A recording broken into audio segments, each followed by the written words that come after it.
শিক্ষার্থী বন্ধুরা, আজ আমরা তৃতীয় শ্রেণীর বিজ্ঞান বইয়ের তৃতীয় অধ্যায় থেকে অনুশীলনের প্রশ্নগুলো জানব এবং এর উত্তর করার চেষ্টা করব।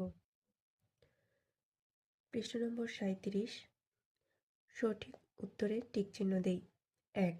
কোন খাদ্যটি শুধু দুধ থেকে তৈরি হয়? শুধু দুধ থেকে তৈরি হয় মাখন। আম কোন ঋতুর বা সময়কালের ফল? গ্রীষ্মকাল।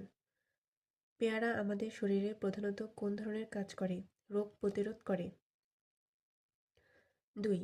শব্দগুলো থেকে সঠিক শব্দ নিয়ে শূন্যস্থান পূরণ করি। ফাস্ট ফুড, শক্তি, চর্বি, খনিজ লবণ, বাদাম সব ধরনের। ডিমের সাদা অংশ আমিষ আর কুসুম চর্বি জাতীয় পদার্থ। মানুষ ড্যাশ খেলে তাদের শরীর মোটা হয়ে যায়। মানুষ ফাস্ট ফুড খেলে তাদের শরীর মোটা হয়ে যায়।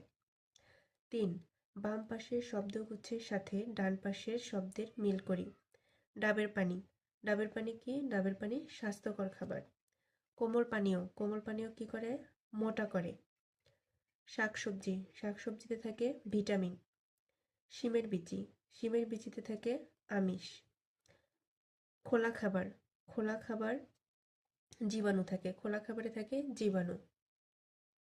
4. সংক্ষিপ্ত উত্তর প্রশ্ন। ক. আমাদের খাদ্যের প্রধান দুটি উৎসের নাম লিখি। আমাদের খাদ্যের প্রধান দুটি উৎস উদ্ভিদ উৎস ও প্রাণী উৎস। আমরা উদ্ভিদ উৎস থেকে কিছু খাবার পাই, প্রাণী উৎস থেকে কিছু খাবার পেয়ে থাকি। খ. আমিষ জাতীয় খাদ্য আমাদের শরীরে কী ধরনের কাজ করে? আমিষ জাতীয় খাদ্য আমাদের শরীরের দেহের গঠন ও ক্ষয় পূরণ করে। গ. নিরাপদ ও স্বাস্থ্যকর খাদ্য বলতে কী বোঝায়? ফরমালিন মুক্ত তাজা ফল ও শাকসবজিকে নিরাপদ ও স্বাস্থ্যকর খাদ্য বলে।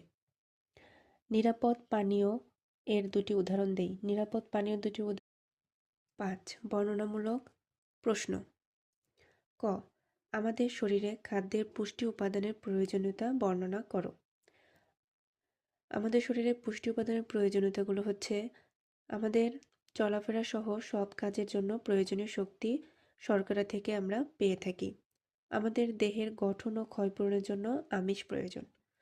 চর্বি বা তেল আমাদের শক্তি যোগায় এবং দেহের সৌন্দর্য বৃদ্ধি করে। ভিটামিন ও খনিজ লবণ আমাদের কর্মক্ষম ও সুস্থ রাখে এবং রোগ প্রতিরোধ ক্ষমতা বৃদ্ধি করে। খাদ্যের হজম ও দেহে পুষ্টি উপাদান শোষণের জন্য পানি প্রয়োজন। খ. নিচের ফলগুলোকে ঋতুভিত্তিক